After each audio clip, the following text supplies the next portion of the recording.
আসসালামু আলাইকুম। আজকে কিন্তু কসবা বাইক শপে চলে আসছে, আর বাইক শপটি কিন্তু হচ্ছে আপনার কসবা মাইক্রো স্ট্যান্ডের পাশে আপনারা দেখতে পাচ্ছেন।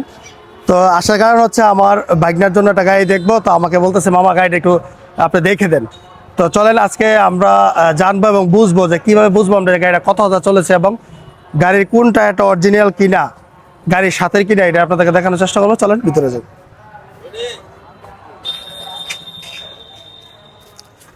এই যে দেখতে পাচ্ছেন আসলে বাইক শপের প্রত্যেকটা বাইকই কিন্তু আপনারা ফ্রেশ পেয়ে যাবেন, এবং এটার যে ওনার ইব্রাহিম সে কিন্তু এখন নাই, থাকলে হয়তো আপনাদেরকে রেট এবং বাইকের বিস্তারিত সম্পর্কে জানাতে পারতাম।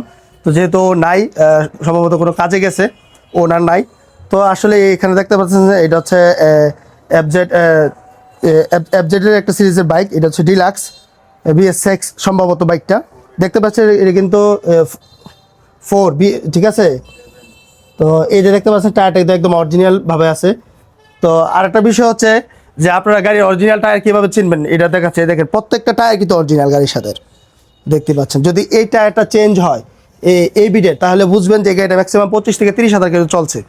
তো প্রত্যেকটা গাড়ির টায়ার দেখার চেষ্টা করবো। আমি যতটুকু দেখেছি প্রত্যেকটা গাড়ির টায়ার একদম অরিজিনাল আছে, গাড়ির সাথে স্টকেরটা আছে দেখতে পাচ্ছি। তো এদিকে আরেকটা জিনিস দেখে আপনাদের এগিয়ে আসেন, এটা কিন্তু 4B টায়ারের বিট। তো যারা গাড়ি কিনবেন নতুন, যদি দেখেন যে এই বিটের আবার এই টায়ারটা নাই, তাহলে ধরে নেবেন যে এটা টায়ার চেঞ্জ হয়েছে। আর টায়ার চেঞ্জ হলে সমস্যা, যদি গাড়ি কন্ডিশন এবং ইঞ্জিন কন্ডিশন ভালো থাকে, টায়ারের সাথে কোনো সম্পৃক্ত নেই। তারপরও অনেক সময় যারা নতুন বাইক কিনেন, অনেকের সময় অনেকে টায়ার চেঞ্জ করে থাকে, আপনারা বুঝেন না। যদি এই বিটের টায়ার না থাকে তাহলে ধরবেন চেঞ্জ করছে, এবং অনেকে কিন্তু টায়ার চেঞ্জ করে আপনারা টায়ার লাগান। আমি একটা রিকোয়েস্ট করব, যেই বাইকের টায়ারটা অরিজিনাল কোম্পানি থেকে আসে আপনারা সবসময় এটা লাগানোর চেষ্টা করবেন, এর ভিতরে তো অন্য টায়ার লাগাবেন না। আর যারা বেশিরভাগ লং ট্যুর দেন, কোনো ক্ষেত্রে যদি আপনারা টায়ার মোটা টায়ার লাগাতে চান, যে হচ্ছে আলাদা বিষয়, যে আমি আমার মতো করে মোটা টায়ার লাগালাম। আর বিশেষ করে যেই কোনো বাইকের, ইয়ামা হোক, সুজুকি হোক অথবা RTR হোক, যেই কোনো টায়ার অরিজিনালটা লাগানোর চেষ্টা করবেন সবসময়, তাহলে আপনার বাইকের সৌন্দর্য থাকবে, এবং আপনি যখন এটা সেল করবেন আপনি ভালো একটা রেট পাবেন গাড়িটার, যেহেতু অরিজিনাল টায়ার থাকবে। এইদিকে দেখতে পাচ্ছেন একটা SF আছে, অনেক ফ্রেশ কন্ডিশনে আমরা দেখতে পাচ্ছি। দেখেন এদিকে কিন্তু একটা ফ্রেশ কন্ডিশনের কিন্তু একটা সুজুকি দেখতে পাচ্ছেন আপনারা, একদম ফ্রেশ, কোনো স্ক্র্যাচ নাই এবং গাড়িটা একদম ফ্রেশ কন্ডিশন আছে। তো যারা বাইক কিনবেন অবশ্যই চলে আসতে পারেন।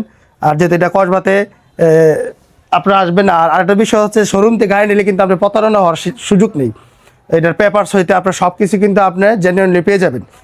যেহেতু একটা শোরুম থেকে আপনি গাড়ি নেবেন, সে অর্থে মালিক অথবা পেপারস এগুলা সব কিছু পাবেন। আমি ইব্রাহিমের সাথে একটু কথা বলছিলাম, বলছে এগুলো নিয়ে কোনো সমস্যা নেই।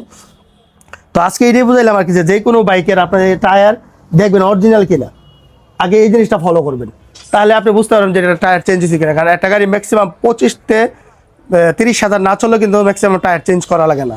20-25-30 হাজার চললে কিন্তু গাড়ি টায়ার চেঞ্জ করে। তো ওইটাই আজকে বোঝানোর চেষ্টা করলাম, এবং আমাদের নিজেদের জন্য একটা গাড়ি দেখবো, যদি পছন্দ হয় ইনশাল্লাহ এটা আপনাদেরকে দেখাবো। তো ভালো থাকবেন, সুস্থ থাকবেন, আসসালামু আলাইকুম।